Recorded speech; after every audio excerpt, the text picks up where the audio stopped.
Hi, everybody. David Nour with my business partner, Jenn Cordz. We want to welcome you to another episode of our Intelligent Growth Live. We're live on Facebook and LinkedIn and YouTube and Twitter each week, Tuesdays at noon Eastern, to share hopefully unique ideas and perspectives on something we're deeply passionate about, which is how do we help visionary leaders enable just that, intelligent and profitable growth in their organizations.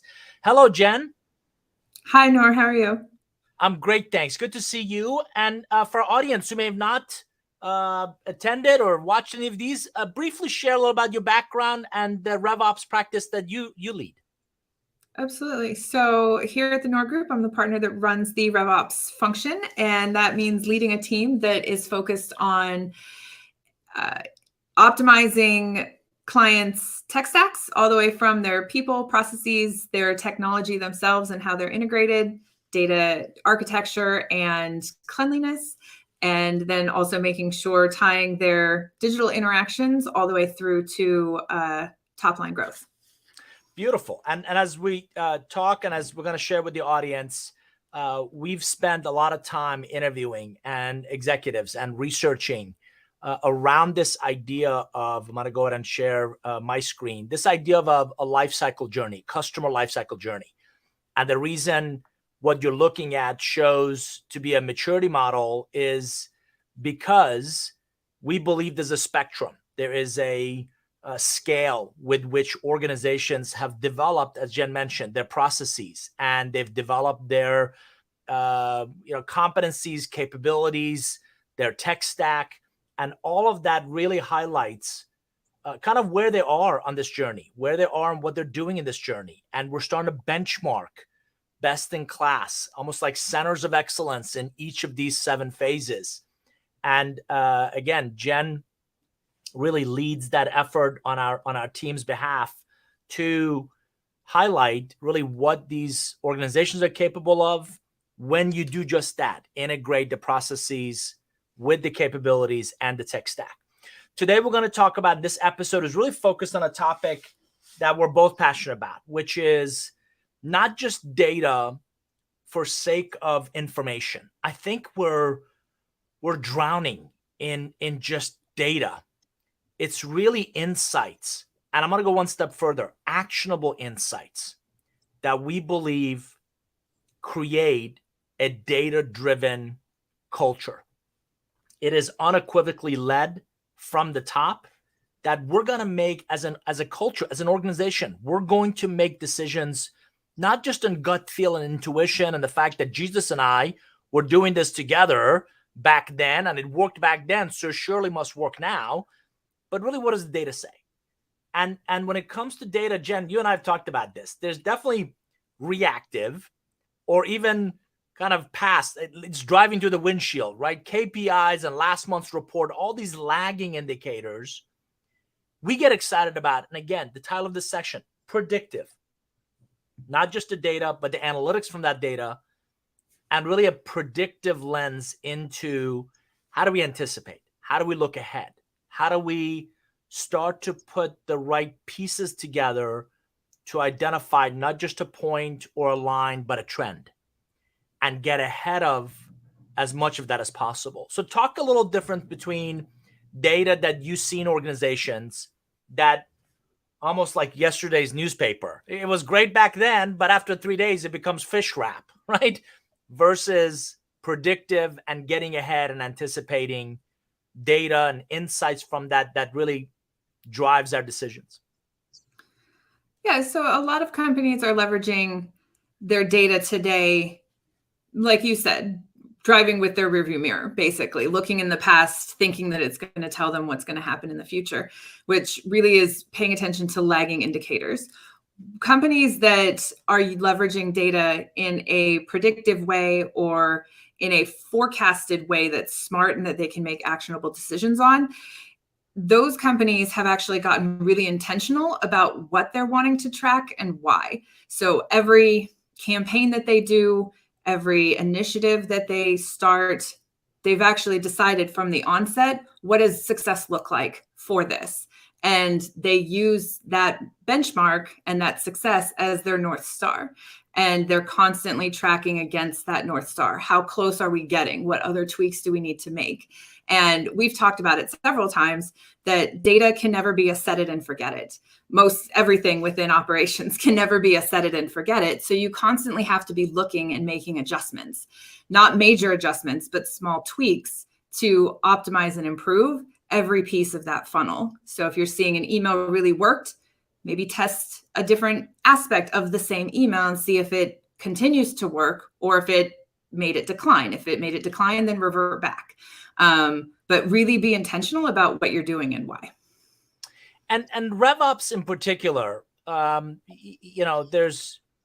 you often talk about a single source of the truth. You often talk about and around our customer lifecycle journey, how to create engagement, how to create enablement of the organization, how to create intelligent insights from kind of what's happening to then should really drive people and processes and what they do and how they do it. So talk about kind of the need for that single source of the truth, and then the need for the integration between these, what seems to be very disparate parts of the organization by functions, right? So we've got MarTech and we've got our HubSpot or Marketo or Eloqua. We got a lot of great technology there, but it isn't really that well integrated into Salesforce, which is what our sales reps use. And there's a whole bunch of sales enablement tools there, which doesn't connect to our customer success. And the customer success people have no idea what the customer went through or struggling with or what was promised on the front end. So talk about those two facets for a second. Yeah, so the move of the industry to adopt RevOps, a RevOps methodology, is that unified set of operational efficiency to make one team out of your marketing, your sales, your customer success. So they all are supporting the entire organization in a really proactive and strategic way. What's been happening in the past and most companies have set up today is a siloed approach. There's marketing ops and they own some technology. Sales owns some other technology. Customer success has other technology. And each one of those teams are reporting up to the respective department and those goals that are for that department. So marketing's responsibility is to drive net new names to the system. Sales is supposed to then close those things, and customer success is supposed to take care of the customer, but there's no cohesive thread through all of them. And so making it so the whole organization is operating off of one set of data allows you to have that single pane of glass. And then if you need to look at it from a more marketing focus, you can lay a filter, if you will, over the top of it. But it's the same numbers everybody else is operating off of, because a lot of times, and you've seen it too, Nour, we've gone with clients to their board meetings or seen their board decks, and everybody has a different set of numbers. Everybody is working off of a different dashboard, and that creates lack of trust in the data, and they're not necessarily talking the same language to each other, and they're pulling at each other as far as goals go. And so they're not working cohesively together, which creates friction, which then convolutes the entire process. And in the end of the cycle, really makes it frustrating for a customer, because if a customer is struggling potentially with support issues and customer success has no visibility to that, customer success is trying to get them to buy more seats, adopt more, use the tool, but the customer is struggling and there's no connectivity between the two departments. Two other thoughts come to mind as you're describing that. You also, in that board meeting, you dilute your credibility as a leader and the credibility of your team when you project that we can't effectively work with other functions to get on the same page. Yes. You and I have seen a lot of conversations around attribution. Oh, marketing touched it. No, that came from channels. Oh, no, that was corporate, the BDRs and SDRs that did that. And it doesn't matter. End of the day, we're moving the entire organization forward if we identify the right relationship that we want to nurture as an organization, and different functional groups enable the buying process of that customer So in essence, we're creating alignment between sellers' wants and the customer's needs. Let me say it again. We're creating alignment between what sellers want to do and what customers need to do. I have a need to buy. I don't want to be sold. I don't want you all up in my business when I've just raised my hand and said I want to download something. It happened today. I literally downloaded a position paper, and within minutes, I get a call. And it just feels completely intrusive of, dude, I haven't even had a chance to look at it. Give me a chance to look through it, and I'll get back in touch if I'm interested. So single source of the truth. Don't dilute your credibility because you can't play nicely with the other functions. And as you said, the customer is left, if I become a customer, I'm left scratching my head of, don't you guys talk? Don't the different parts of your place talk to each other about what I need? And to your point about attribution and how it doesn't matter, in a way it does matter, and actually capturing the key touch points along a person's journey, but finding the patterns in all of those journeys will help you understand what content is resonating with your clients or prospects and what works and what doesn't. But it's not who gets credit for it. It's where are we having the most impact for this person's journey, and what key behaviors are they taking that makes them buy or helps them make their decision to buy. And so identifying those and looking from a macro level and then being able to dig into the micro level is really, really important. And the only way you can do that is if everybody's operating off of the same set of data, the same customer journey, all of the same systems need to be connected so you don't then create data silos. Love it. And we've got a LinkedIn user jumping in. RevOps is the ultimate advocate for the customer. Unequivocally, yes. Both internal, external customers. So thank you for that comment. And you're exactly right. And by the way, I would encourage our audience, if you're watching us live, jump in with questions, comments, your perspectives. But Jenn, you're a huge advocate of that RevOps has to go beyond functional expertise in marketing, in sales, in customer success. And it really comes down to both the growth strategy and also the governance of RevOps as an overarching enabler of that single source of the truth and one version of the data and insights from all that data that these functional groups generate. Yeah, the way I view RevOps is that it's the connective tissue between all of these different departments and really helps create the skeleton, if you will, or the structure of how all data and business runs within an organization. And operations in general needs to be viewed as a strategic role, not necessarily a supporting role. It needs a seat at that table to drive that go-to-market function and really make sure that the end user is having the best experience, because in today's environment, you don't get as many at-bats as you did before. Customers do a ton of research before they even raise their hand and make themselves known to you. So they've already engaged with your company in a way that they've made a decision prior to even talking to you. And so making sure that each one of those touch points provides value to them is the only way to win them. And a lot of that comes from a efficient orchestration of your ops function. And what's fascinating is we're working on engagement right now where web ops, in essence, the web integration is critical to the success of RevOps, one. And we're partnering with a team that can also enhance our DevOps, because not all the connections are omnipresent or readily available. And there's got to be some development that you do to kind of make all this work. Talk about those facets that the web and in essence, your digital presence is critical to capturing the right data, analyzing that data, really creating insights from that data. And the fact that it's not all plug and play as much as a lot of vendors want you to believe, oh, that's easy. You just connect these things and you're done.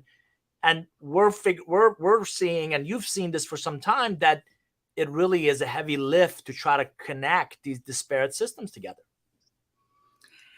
Yeah, it's not all as easy as even ops people make it look, but definitely vendors, they want to make it as seamless as possible, and they're really good at selling that key point. But to make it work most efficiently, it does take a lot of work. And if a company doesn't have a system architecture document already mapped out, that's one of the key things that they probably should focus on, is understanding what systems are connected, how are they connected, where is that data going? Because when you add new systems, it creates ripples effects across the entire architecture. And you need to be able to pre-plan for that, because you don't want to install a new software and then have something else break.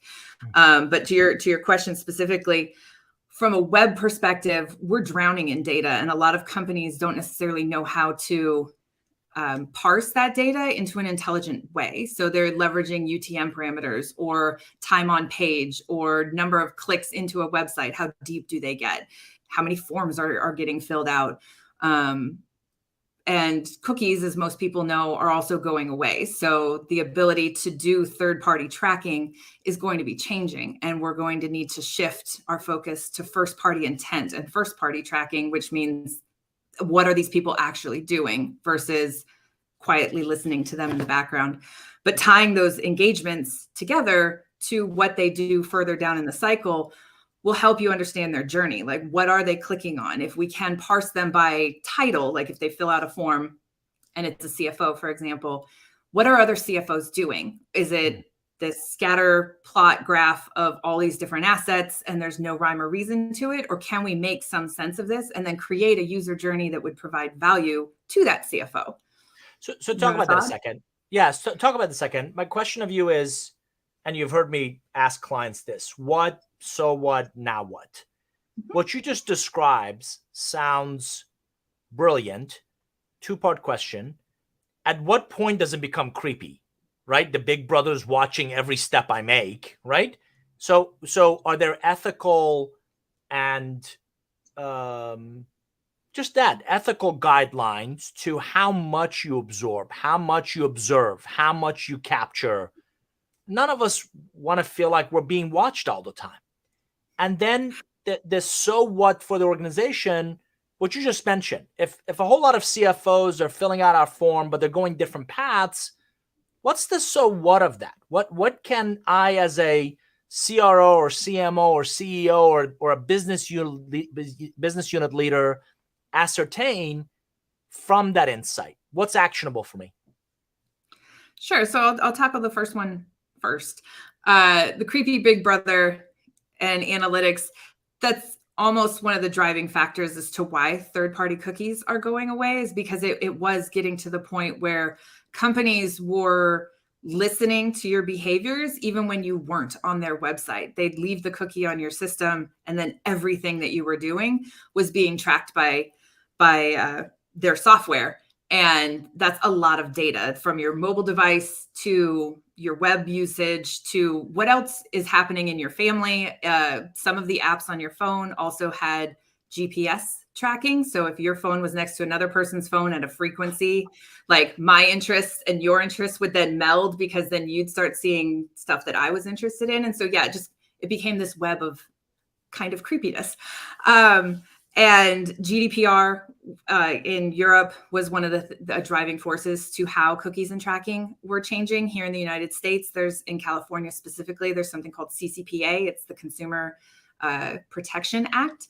And it's just, people want to be protective of their data. They want to know how companies are using their data because of the news type cycles that you've seen with Facebook tracking things and Google and all of those. They want to know how their data is being used, and they want to make sure companies are doing it in an ethical way and they're not being sold additional things, and they're not becoming a commodity, more or less. And so that tracking, for a company to have it actionable, they really need to be intentional, like I said earlier, about what they're tracking. And if they don't need to be tracking it, then they shouldn't be. Also, if they don't need that information to make a purchase, then don't ask that question. There's a lot of forms that are progressively profiled. So, like, I don't need to know your kid's name or your dog's name or whatever, but I may need to know, like, your job title or what industry you're in. Like, those are things that are actionable and relevant to me. And every field on a form has a cost value relationship. And so companies, to be as ethical as possible and to be good stewards of data, need to ask what's relevant. Now, to jump to your other question about, like, the so what, now what, if you don't have a data practice already within your organization, and how you're handling that data, you really should. And why I say that is because there's a lot more consumer protection acts coming, especially here in the United States, if they're not already here. And they're going to government, I guess, and these organizations and these consumer practice laws are going to ask, how long are you keeping this data? What data do you have in the system? How are you securing that data? Because of the inherent risk of companies carrying this data and letting it just sit on servers for a really long time. So what, now what? If you haven't already looked at your data and your data handling practices, I would strongly recommend that your ops team focus on that. And when you say data practice, are you telling me I have to have a dedicated resource to just be our data guru and just kind of help extract, help create insights, help create dashboards, help create reports and analysis from all this data we're generating? I would say that's a twofold answer. One is the legal department and your ops teams need to be in alignment on how data is being handled. So that's from your data handling perspective. Sorry, when you say handled, like where it's stored, how it's captured, who has access to it, kind of that governance of the data? Absolutely, yes. When is it deleted? How is it deleted? Sorry. And yes, to your point, how is it handled? How is it accessed? Who has access? In what countries potentially is the server located? Because some protection acts require that. If somebody wants to have their information deleted, how is that done? So that's what I mean by data handling. Additionally, on top of that, there really should be a team or a sub-function of your ops team that is responsible for the overarching view of that data, to create the dashboards, to create the holistic look, to maintain the single source of truth, and make sure that it makes sense in a way for the organization to make the most actionable decisions from it. Got it. So what we're talking a lot about, for our audience, if you join us late, this episode is focused on predictive analytics and the second half of what we're getting to, which is really relationship intelligence. Jenn, that's really what you're referencing, is that, and again, for our audience, the sociologists tell us that the more knowledgeable you become about the relationship, the more proactively you can nurture it. So Jenn is exactly right. You don't need to know anything about my kids if I'm downloading a position paper on enterprise, some sort of enterprise B2B platform. What you do want to know is my title or kind of some of my challenges. And I'm reminded of a mentor and a coach of my former CEO, a guy named Bruce Kasanoff, this is decades ago. He deeply believed in this idea of remember information for people, not about them. And full disclosure, I didn't understand it at first, but as he described it, as he dove a little deeper, what he was talking about is when we remember information for people, it's for their benefit. It's to help their journey. It's to help them discern options and differentiate or delineate what options I have to consider. When you remember information about people, it's for your benefit. So you spam them and you follow them. And I made the mistake of looking up a colleague speaker who will go unnamed. Now they do such an amazing job retargeting. Every website that I visit, here are banner ads, here's side ads, here's, right? This guy's all over me. Like, you hate to say it, but like a cheap suit. And I'm like, I don't want that. I don't need that. God bless them. Very successful on a team and they're very good at what they do. But I made the mistake of visiting his website just to kind of see what they're up to. And I read a couple pages and I closed that tab. I left that tab. And now I'm telling you, from my online retailer to news sites, I'm bombarded with ads from this guy. And it's just like, you clearly don't, you may be a brilliant speaker, but you don't understand relationships. And that's, Jenn, that's really where I want to go next, because that's really what you're talking about, is really data to help you nurture that relationship more effectively, more impactfully. Is that right?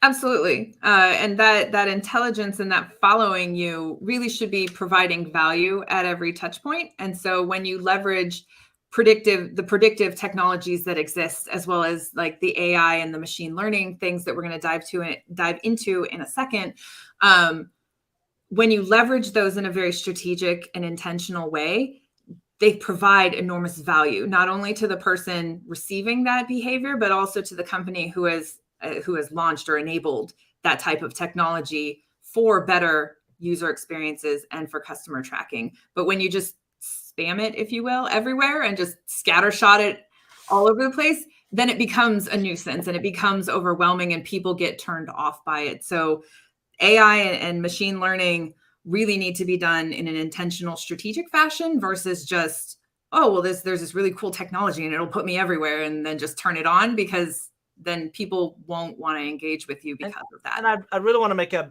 critical point here that I'm hoping the audience will hear. Being intentional about your processes, being intentional about your tech stack, being intentional about not just adding another tool or another platform, but thinking much more holistically about the typically digital relationships you want to and you need to establish your credibility, your repute, your unique value add, your differentiation. Those things should be the driver of what technology you choose to add. And Jenn, it seems like the relationship component often is an afterthought, right? It's yeah, I want to find out who they are and I want to get to them and I want to make sure we're top of mind and they sign up for my freemium and they buy from us immediately when they need it. And I just think that mindset does more to dilute your credibility and dilute your reputation. And you're going to turn me off and I'm going to go buy from somebody else just so you'll go away, versus leaving me wanting more, versus really engaging and influencing my thinking and challenging my assumptions of that's interesting, but it's a nice to have, versus, oh my gosh, we have to have this solution or this service or talk to these people.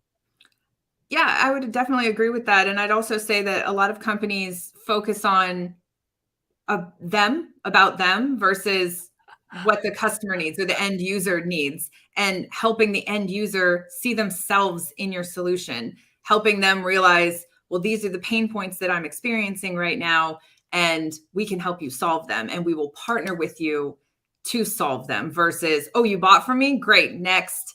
The customer success function is really, really important in the journey. And unfortunately, like we've seen several times, it's an afterthought. And to your point, in earlier episodes, and we've talked about several times, the relationship really starts when they buy, and it's how they engage with you after that. How does marketing continue to provide value? How is sales still integrated into this? How can customer success help them realize the promises that they were given in that sales cycle? And then how do we transition them into becoming a raving fan? And all of those things are about relationships.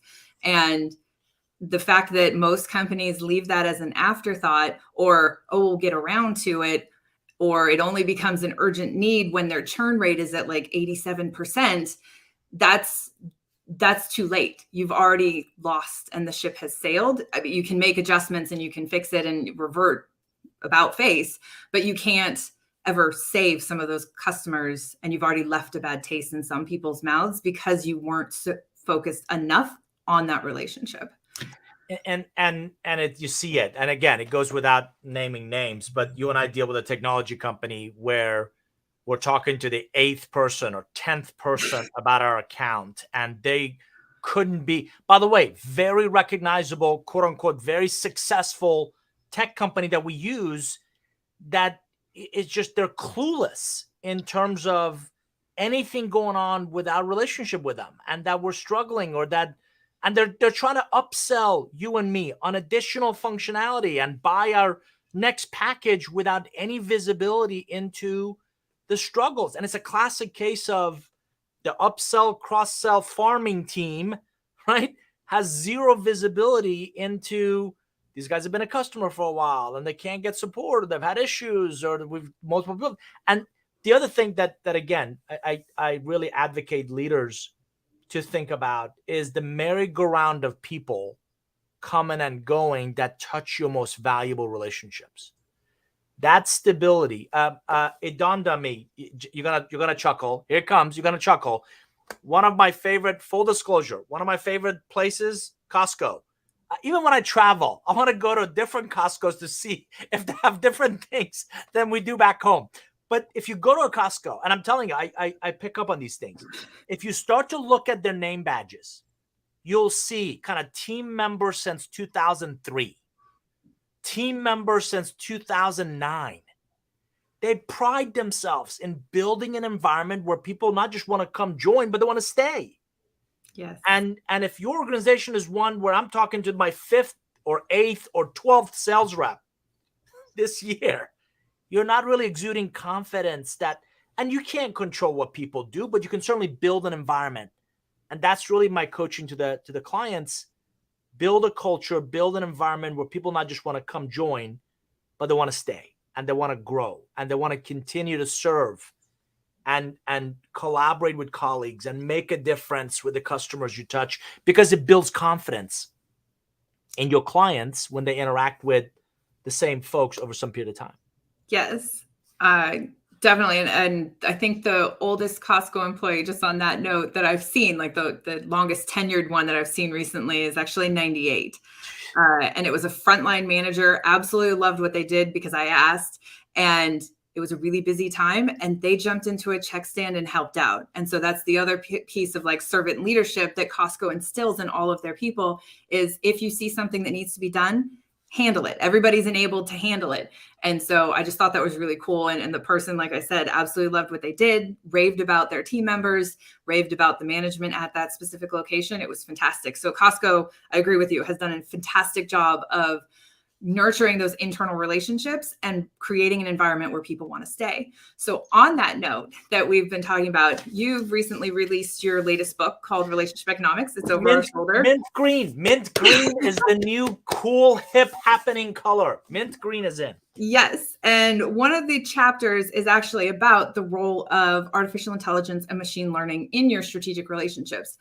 And most people may not realize how that can affect their digital relationships. And at the very middle of that chapter, you dive into specifically 5 major types of analytics that are relevant to your business relationships. So can you give kind of a high level of what that is and how it ties to AI? I am both happy to, as well as this is a good time to kind of share that with the audience. So Jenn is alluding to, chapter 6 of this latest edition, the third and completely rewritten edition of the Relationship Economics book, is focused on the role of AI and ML in our relationships. Now, you would have had to live in a cave for the last several months not to hear about Chat GPT, and there's that's also, by the way, 2-year-old plus technology.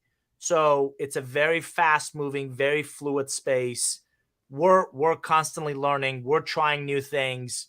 We're researching kind of case studies and examples of role of AI and ML very specifically in digital relationships. But I thought I'd start with exactly this. So Jenn, 5 unique ways, 5 major types of analytics that we believe are very relevant to business relationships. Obviously, the first one on the left-hand side is descriptive. This is the most common type, and it's a type of business relationship analysis that really helps you. What has to happen? Think of it as a process. Think of it as optimizing a path or an approach to it. And it's just that. It's describing kind of the journey, describing the path, the optimal path that ideal of your relationships take, right? So back to your comment about CFOs downloading position paper, what should be next? What's ideal in that next step in their buying? Not the way we want to sell, but the way they buy, the content they want to consume. And by the way, for our audience, nobody downloads a paper. I don't believe anybody reads a blog because they're bored professionally. They're trying to solve a problem. They're trying to learn. They're trying to address an issue.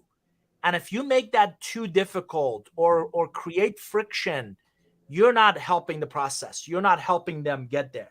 The second time is, again, you can see any comments on descriptive, anything that you want to add before I go on? Nope. I think you covered it well. Okay. So the real time is really useful when immediate insights are critical. So think of data that is generated, collected, updated in real time, and you have an ability to analyze it. I read a fascinating report that one of the major retailers can tell you how many of a particular size of a whitening toothpaste they've sold in Anchorage, Alaska in the last 15 minutes. Mm-hmm. And if I'm sitting on the receiving side of this information, I'm like, well, okay, that's great. What am I going to do about it? It drives everything from their merchandising to their supply chain, to their ordering, to their, I mean, just on and on and on and on. Because they figured out that if they, again, learn in real time inventory levels, it impacts what they ship, when they ship it to that location, and they can move that inventory churn. Becomes a much more real-time actionable insight in retail, as an example. We saw our research pointed to, I kid you not, a heat map of a retail location's floor. Again, fascinating, but what should I take? Foot traffic. Where do some people go, and what's in that location that drives and demands a high foot traffic, and what isn't? And how do we, again, merchandise and product placement, and how do we better understand what our consumers are attracted to, where they go, what they're interested in, and in real time, not 6 months from now, this afternoon, move that merchandise in real time to make it viable. Similarly, sorry, on that point, the real time and the heat maps, leveraging that for your digital environment as well is really key to understanding what the people are doing when they come to your website, and how long are they staying, what are they interested in, how far down a page do they get, things like that, that can also help you optimize their journey for how they need to find information. How do they discover more about your product in a way that provides value to them? And what you're pointing to, again, I want to reiterate for our audience, that's an example of a data-driven culture, a data-driven decision-making, a data-driven problem-solving culture, not which direction the wind is blowing that should determine how I kind of make decisions and how I add to the team or add to our strategy or modify our strategy. And so we really like that approach. So obviously the third one, diagnostic, beyond answering what that may come out of descriptive, the diagnostic approach is about modeling and exploring why something is happening. We believe those are very distinct lenses to look through. What is telling me, obviously, what's happening, but it's not often the underlying root cause. And if you don't understand why something is happening, you're leaving real opportunities on the table.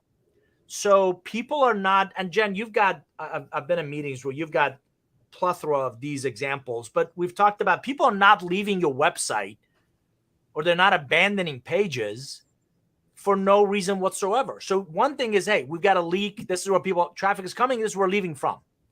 Understanding why becomes critical. Understanding why they're abandoning. And you've talked about abandoning journeys. Talk about that diagnostic and really getting to the root cause of why something is happening. Yeah, so the diagnostic is really looking for patterns within your data, taking that very macro look, and then understanding the end goal for wherever you're wanting them to go, or whatever behavior you're asking them to do, and then tracking backwards of, well, are they getting there? Are they getting there on the intended path that I've created for them, or are they getting there in a different way, or are they not getting there at all? And so answering those three questions really helps you then understand, okay, well, they're getting there, but they're finding value in other things. Let's do some testing in the intended path to see if those resonate better than what I've already chosen. So you're leveraging that user-generated content and that interaction to help you optimize that journey to be more effective. But if they're not getting there at all, then that helps you dig further into, well, where are they going? Are they leaving us entirely, or are they going somewhere else because maybe they saw another feature or functionality that may help them better? Or do we not have the information that they're looking for in a logical place, and they're now either frustrated because they're not finding it, or they've found it and they're off on a different path that we had no visibility to? So it helps answer some of those questions. And again, when one of the things that we believe in our own practice, but also coach a lot of clients, is that sense of urgency. Do not put off till tomorrow what we can do this afternoon. Do not put off till next week what we can do this week.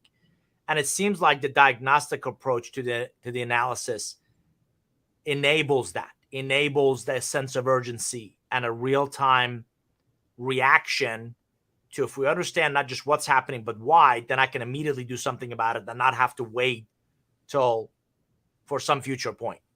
Right. And it helps you ensure that you're making investments. For example, if it's maybe a paid strategy, it doesn't create a lot of waste. It allows you to tweak it to be effective, and you're answering those questions as the campaign carries on and is in flight. If you wait until the very end and have that reverse look, then you've spent a lot of cycles just spending money when it never was generating the result that you wanted.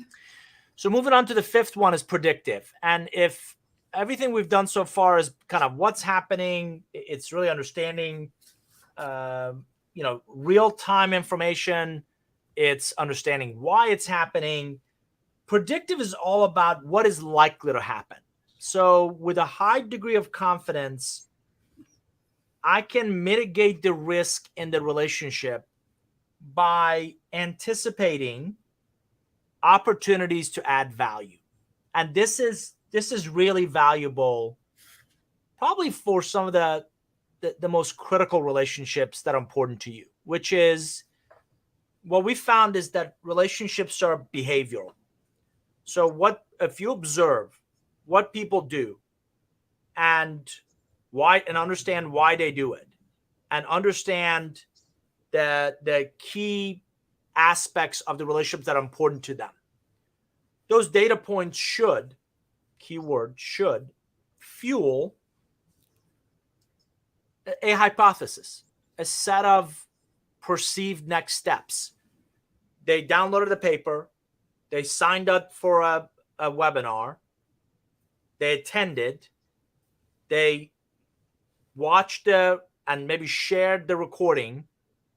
What if you have that data leading up to it, past and present, what should be ideally, what is likely to be ideally the next steps in the way they buy?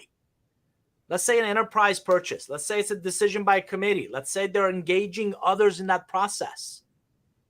Enabling, fueling those next steps dramatically elevates you above your competitive peers in a non-intrusive way. It demonstrates that we're listening. It demonstrates that we're intentional about our relationships. It demonstrates that we've seen this movie and we're here to help. And I cannot reiterate, in your hybrid relationships, just as a reminder for our audience, physical or in person, digital or virtual, and increasingly global, we call that your hybrid relationships. In your hybrid relationships, I want to add value. I want to come to the table with a heart of service. Those who get it will seek you out. Those who get it, those whose values are aligned with yours, will want more of what you're providing, not less of. It goes without naming names. We talked to an executive recently. I'm looking for the cheapest option, and I'm looking for it this afternoon. Tactically, can you do this part? That's all I need. I'm politely said, no, thank you. That's not our cup of tea. That's not what we do. We're here to help if you want to take a broader, more strategic view of what's happening. But that tactical, there's Fiverr. There's a lot of other places that tactical help is available to you. So predictive is all about, again, anticipating what is likely to happen. And I really want the audience to hear mitigating potential risks in that relationship development by adding unique value. Anything to add on predictive? Predictive also reinforces the need to have good data. So that goes back to our conversation at the very beginning. So if we're wanting to be predictive in our relationships, our business relationships, prospects, clients, customers, having good data cleanliness and hygiene allows you to have a good set and foundation of what behaviors they took, indicating what behaviors they may take in the future. If you have unclean data, then it only can learn based off of what it knows. And like, I mean, machine learning is not this all be all, see all, do all. It learns as it goes. And so it learns from the knowledge that you've given it. And if it's bad knowledge, then it's going to have bad predictions. And I want to also reiterate again, through a partnership, through Jenn's leadership, we're getting a lot more proactive with clients on what we're thinking more about, which is this idea of dark data, not in any nefarious lens, but data that's not available to you, data that you're not aware of, data that you're not thinking about, data that's going to never land. Again, without naming names, in one of our baseline audits, we identified, Jenn, what is it, like 600 leads, quality leads that were going into never land because the form on the website wasn't tied to what it should have been, and nobody had visibility to it. And so predictive, sorry, go ahead. Sorry, and that would have been caught sooner if the company had a diagnostic process in their analytics, because then they would have seen, well, we're getting a ton of traffic, the form fills are happening, but nobody's calling on these people or nothing's happening. Like, we're seeing no opportunities created from said form. Where are they going? Why is that, right? Yes. So, and which leads us to the last one, which is, again, by the way, kudos to our creative director, Lynn Wilson, for creating these great visuals, not just on the cover and back of this mint green book, but throughout. Lynn's been instrumental in really helping our ideas come to life, which is the last one, is really prescriptive. And if the models, the data, the insights from the previous types of analysis helps you understand kind of what's happening, why it's happening. Prescriptive is really directional. Prescriptive is now, here's the next best course of action.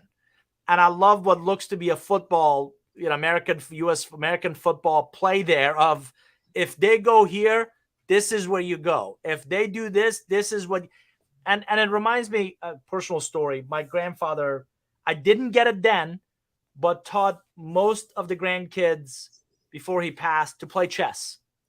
And I didn't understand it then, but what he was teaching us was more of a life skill of anticipating, of thinking 3 steps ahead, of making a move and then a counter move.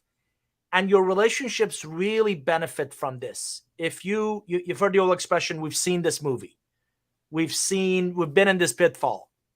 Great. If I'm coming to you for help, I don't want to be a test case. I don't want to be something you've never done, or you don't know how to do, or you're fumbling your way through. And so your ability to prescriptively guide me down this journey, guide me down this path, aligns and keeps our expectations in alignment. If you've been a fan of any of our work, or you've listened to any of the previous episodes, I often talk about relationships go bad with misaligned expectations.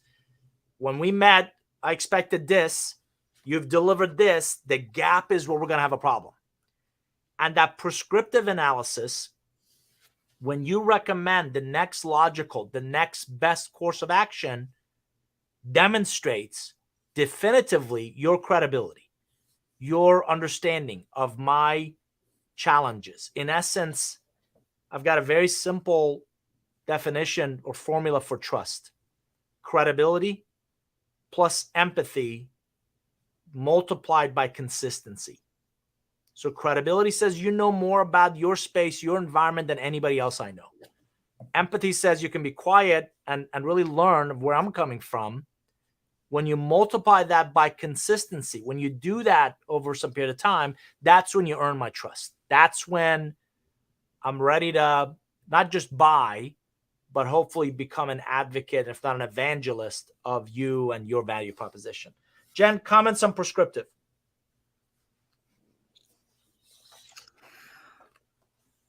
Well, it's really where it comes down to like a repeatable, scalable process, especially for customers in the RevOps world.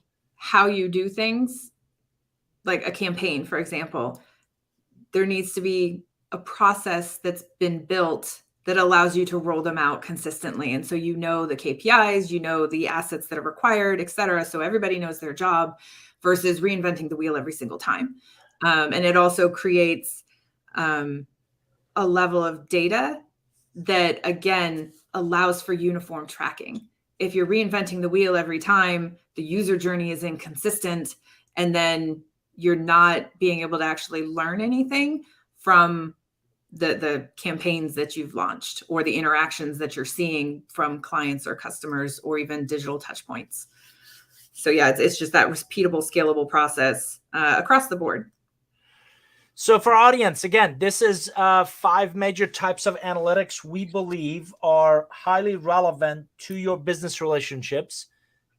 This is also an example of the deep faith and commitment we have to this idea of this customer lifecycle journey. And as you've heard us talk about it, the maturity model with which we kind of gauge and we ask and we invite clients and predominantly CROs, CMOs, but also CEOs to really think about, if you think about these 7 unique phases. Jenn and I have interviewed a lot of executives. We've got extensive research about each of those. Where are you really strong? And kind of doing some self-awareness, self-examination of where are we it's not a functional question. It's organizationally. Where are we really strong? And if we're to be candid with ourselves and flip the coin, where do we struggle? Where are we falling short? Doesn't have to be broken, but it's not clicking on all cylinders. And Jenn, we've also talked about our amplified time to impact. So we start every engagement with a baseline assessment, as you can see in the top left corner. And then we really can't parachute in anywhere on 2 through 10. What we found is really depending on the tenure of the company or the quality of their, and this is directly relates to the benchmarking that we do, the quality of their processes, the depth of their talent, identifies either point solutions that we need to get in and optimize, or just clients have asked us, can you take us 2 through 8, and then as we scale 9, and as we go globally 10. So we found a lot of value in this process, in this approach to addressing how clients go to market, alignment between the leadership team and different functional groups, efficiency and effectiveness, with which they show up, and as Jenn alluded to, the quality, the believability, the hygiene of not just that data, but the insights from that data. Jenn? Would you mind sharing that infinity loop, please? One more time. Infinity loop, yeah. I would also say that this infinity loop and the awareness, engagement, evaluation, like this same infinity loop could be leveraged in your relationships as well. So how do you show up in the market on your LinkedIn to be that person of knowledge? For example, RevOps for me. How do I show up as an expert and a subject matter knowledgeable person in that area? And then how do I engage with others that are both in my space and that are curious about the space? Then like just following that infinity loop all the way through, like the purchase is like, maybe I decide to have a meeting or I connect with somebody on LinkedIn. And then how do I engage with people after that? Like what impact do I have on their journey? And like what they're trying to do? How am I being helpful? And then also like, how do I become a raving fan for them? Or how do I help them become a raving fan for me? Because a lot of business relationships and a lot of our work has come from referrals. And so that's that kind of raving fan aspect of it. So that infinity loop can not only apply to your people, processes, technologies within your company, but it also could be tweaked and applied to your business relationships as well. Unequivocally, yes. And it reinforces something you and I've talked about. I often talk with clients about.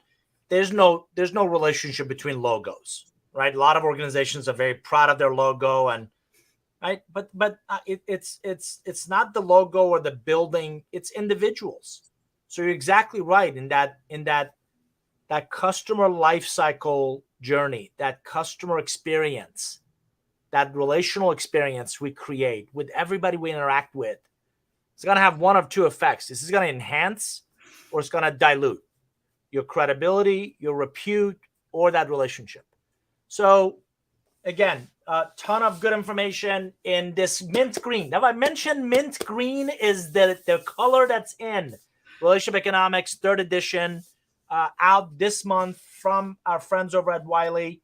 And we encourage you to pick one up. If you go to nourgroup.com/RE3, Relationship Economics 3rd edition, RE3, you'll see the launch interviews with a group of executives. There's places for you to order the book. There's some bonuses still going on. I would encourage you to check it out when you get a chance. If you joined us late, you've been listening to Intelligent Growth. This is our weekly live stream that my business partner, Jenn Cordz, and I host. We're live on LinkedIn and Facebook. If you're not following the Nour Group on LinkedIn with our company group or Facebook or our YouTube channels or Twitter, would encourage you to do that. We're live each week at noon Eastern, where we share different insights, perspectives on this idea of intelligent and profitable growth. Next week, we're going to talk about the Star Wars trilogy. So the combination of relationship economics, co-create, and curve benders. Jenn and I will talk about where and how they really influence the breadth and depth of the relationships you build, both within the organization as well as external to it. On behalf of my partner, Jenn Cordz, I'm David Nour with the Nour Group. Thanks for joining us. We look forward to seeing you next time. Thanks, everybody.